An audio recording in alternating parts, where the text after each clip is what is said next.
श्रीमद् भगवत गीता के पहले अध्याय का महात्म्य। एक दिन पार्वती ने भगवान शिव से पूछा कि हे देवाधिदेव, आप विचित्र वेशभूषा वाले होकर भी संसार में किस ज्ञान के प्रभाव से पवित्र व पूजनीय हैं। पार्वती की बात सुनकर शिव मुस्कुराकर बोले कि हे देवी, सुनो, जिस ज्ञान के बल पर मैं पवित्र हूँ और जिसके बल से मुझे बाहरी कर्म भी कष्ट नहीं पहुँचाते, उसका रहस्य गीता का ज्ञान है। इसके बाद शिव ने कहा कि हे उमा, इस गीता ज्ञान से अनेक जीव कृतार्थ हुए हैं और भविष्य में भी होते रहेंगे। मैं तुम्हें एक कथा सुनाता हूँ, ध्यानपूर्वक सुनो। एक दिन विष्णु शेषनाग की सैया पर नेत्र मूंदे आनंद में मगन थे और लक्ष्मी उनके चरण दबा रही थी। उस समय लक्ष्मी ने उनसे पूछा कि हे स्वामी, आप तो सृष्टि के पालनहार हैं, फिर भी आप प्रायः निद्रा में लीन क्यों रहते हैं। भगवान विष्णु ने नेत्र खोले और बोले कि हे प्रिय, ना मुझे निद्रा सताती है और ना ही आलस्य।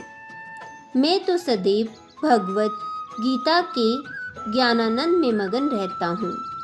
जिस प्रकार मेरे 24 अवतार साकार रूप हैं, उसी प्रकार गीता भी मेरा शब्दावतार है। गीता का पहले से 5वां अध्याय मेरा मुख है, 6 से 10 अध्याय मेरी भुजाएं हैं, 11 से 15 अध्याय मेरा हृदय और मन है, 16वां अध्याय मेरा उदर है, 17वां अध्याय मेरी जंघा और 18वां अध्याय मेरे चरण हैं। गीता के समस्त श्लोक मेरी नाड़ियाँ हैं तथा अक्षरादि रोम है। मैं अपनी इस शब्द रूपी गीता के अर्थ को मन में विचारता हूँ और आनंदित रहता हूँ। गीता का ज्ञान होने से पापों से मुक्ति मिलती है। अब मैं तुम्हें पहले अध्याय का महात्म्य सुनाता हूँ। भगवान विष्णु बोले कि प्रिय सुनो, एक प्राणी शूद्र वर्ण में जन्मा था जो चंडाल का काम करता था। तेल और नमक बेचना उसका व्यापार था। उसने एक बकरी पाल रखी थी। एक दिन जब वह बकरी चराने गया तो वृक्ष से पत्ते तोड़ते समय एक सर्प ने उसे डस लिया। इस अकाल मृत्यु के पश्चात उसने कई योनियों में जन्म लेकर नरक भोगा और अंततः बैल की योनि में जन्म लिया। वह बैल एक भिक्षुक के हाथों बिक गया। भिक्षुक उस बैल की पीठ पर चढ़कर भिक्षा मांगने जाता। शाम होने पर वह बैल को घर के बाहर द्वार पर बांध देता और उसके आगे इतना भूसा डालता था जो उसकी भूख शांत करने के लिए अपर्याप्त था। एक दिन भूख से व्याकुल बैल रास्ते में ही गिर पड़ा। वह तड़पता रहा लेकिन प्राण नहीं निकल रहे थे। वहाँ एकत्रित लोग उस पर दया करके उसकी मुक्ति के लिए भगवान से प्रार्थना करने लगे। वहाँ एक पतिता स्त्री आई। उसने दिल से भगवान की स्तुति की और मन ही मन बोली कि हे भगवान, यदि मैंने अपने जीवन में कोई पुण्य का कार्य किया हो तो इस मरणासन बैल को मुक्ति मिल जाए। पतिता द्वारा मन ही मन ये शब्द कहते ही बैल के प्राण निकल गए और वह उस योनि से मुक्ति पा गया।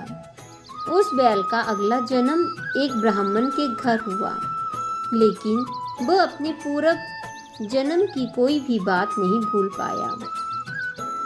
ब्राह्मण ने उसका नाम सुशर्मा रखा। जब वह युवा हुआ तो उसे पूर्व जन्म की याद आई। उसे याद आया कि एक पतिता स्त्री के किसी अच्छे कर्म के कारण ही उसके कंठ में अटके प्राण निकले थे और उसने बैल योनि से मुक्ति पाई थी। ये सोचता हुआ सुशर्मा उस पतिता स्त्री के द्वार तक जा पहुंचा। पतिता स्त्री जब द्वार पर आई तो उसने अनजान युवक को दरवाजे पर खड़े देखकर पूछा कि आप कौन हैं? मैं सुशर्मा हूँ, उसने कहा, और मैं एक वेश्या हूँ। पतिता स्त्री ने बगैर झिझके कहा, याद करो तुमने एक बैल को उसके कंठ में अटके प्राणों से मुक्ति दिलाई थी। हाँ, मुझे याद है, लेकिन पतिता स्त्री उसे आश्चर्य से देखती रह गई। मैं ही वो बैल हूँ और अब एक ब्राह्मण के घर जन्मा हूँ। हे देवी, जब मैं वृषभ योनि में मृत्यु के साथ संघर्ष कर रहा था, तब वह तुम्हारा कौन सा पुण्य था अथवा दान था जिससे मुझे मुक्ति मिली थी? सुशर्मा ने पूछा, मैंने अपने जीवन में कोई पुण्य या दान किया हो ये मुझे स्मरण नहीं है, लेकिन मेरे घर में एक तोता है। वह प्रातःकाल जो कुछ भी बोलता है मैं उसे बड़े ध्यान से सुनती हूँ और तोते के उन्हीं स्वरों का फल मैंने तुम्हें दिया था। तोते की प्रातःकाल की वाणी का रहस्य जानने के लिए सुशर्मा और पतिता स्त्री दोनों तोते के पास आए। सुशर्मा ने तोते से पूछा कि हे शुभ, तुम प्रातःकाल क्या बोलते हो? तोता भी पिछले जन्म में ब्राह्मण पुत्र था और उसे भी विगत जन्म की हर बात याद थी। उसने पिछले जन्म में पिता द्वारा कंठस्थ कराए गए गीता के प्रथम अध्याय के विषय में बताते हुए कहा कि मैं अपने आप को गीता के ज्ञान का प्रकांड पंडित समझने लगा और इसी गर्भ में बड़े बड़े विद्वानों का अपमान तक कर देता था। लेकिन एक दिन एक गीता पाठी ने मुझे शाप देते हुए कहा कि तुम आगामी जन्म में शुक योनि को प्राप्त होगा। इसी कारण मैं तोते की योनि में आ पहुंचा हूँ। एक दिन मैं एक शिकारी के जाल में फंस गया और उसने मुझे एक ब्राह्मण के हाथों बेच दिया। उस ब्राह्मण ने मेरी परवरिश बेटे की तरह की। वह ब्राह्मण प्रतिदिन गीता के प्रथम अध्याय का पाठ श्रद्धा के साथ किया करता था। मुझे गीता का ये अध्याय पूर्व जन्म से ही कंठस्थ था। ब्राह्मण के घर रहने से यह लाभ आवश्यक हुआ कि गीता का प्रथम अध्याय पूर्व जन्म से लेकर अब तक भूला नहीं हूँ। लेकिन दुर्भाग्यवश एक दिन ब्राह्मण के घर चोर आया। उसे घर और कुछ तो मिला नहीं, वह मुझे ही पिंजरे सहित उठा ले गया और इस पतिता स्त्री के यहाँ छोड़ दिया। ये पतिता उसकी प्रेयसी थी।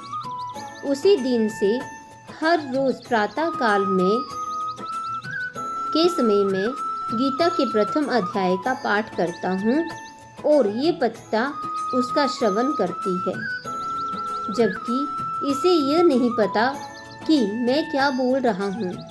गीता के प्रथम अध्याय को मात्र सुन लेने से ही इसे इतना पुण्य मिला कि वह पुण्य तेरी बैल की योनि में अटकी सांसों को मुक्ति प्रदान कराने में सहायक हुआ और तुझे पुरुष योनि में जन्म मिला। उसके पश्चात पतिता स्त्री तथा ब्राह्मण पुत्र प्रतिदिन गीता के प्रथम अध्याय का पाठ करने लगे। भगवान श्री नारायण ने कहा कि हे लक्ष्मी, जो जाने अनजाने में भी गीता के प्रथम अध्याय का श्रवण करता है उसे मुक्ति अवश्य मिलती है। यही पहले अध्याय का महात्म्य है।